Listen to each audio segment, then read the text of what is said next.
the latter stages of the Biden administration were somewhat listless. They came in with a lot of ideas, were faced a challenging global landscape. But certainly you look at places like Ukraine. I don't think that we saw a lot of progress over the course of the past couple of years. Sort of theory of the case after the big counteroffensive that they tried to prepare the Ukrainians for, which didn't really succeed. I think mostly we were kind of holding ground for the past few years. My essay of the weekend off Mario Draghi's Chatham House work of 6-7 months ago was a brilliant essay in the FT where he said Europe has self-inflicted service sector tariffs with all their regulation, which he and his team calculate out to 30, 40, even 45% tariffs.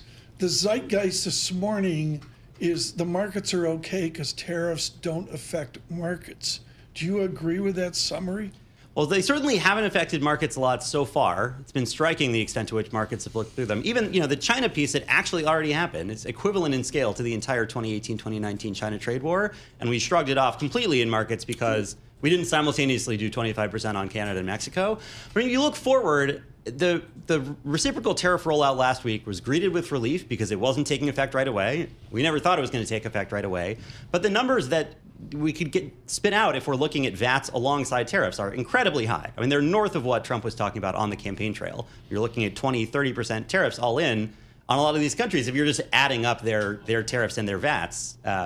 So I think it's a little premature to be too relieved. So what are you telling your clients these days about the inflation risk associated potentially with tariffs, with changes in immigration law, for example? Yeah, no, certainly. I mean, they're both stagflationary shocks of different extents. On immigration, there's been a lot of ink spilled about deportation. I think it's been somewhat underappreciated. Right. What's going to happen to people who are already here, who stand to lose their work permit? So the big impact there.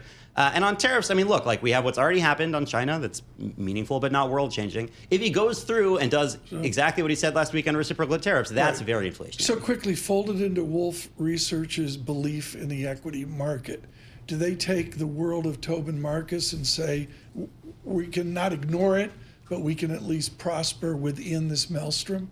Yeah, no, we're not sort of market-wide bears on equities. I think things can continue working. They certainly have so far. Right. From a rates perspective, we're at no Fed cuts this year for sure. I think that's one impact that we're seeing clearly in terms of what this all adds up to.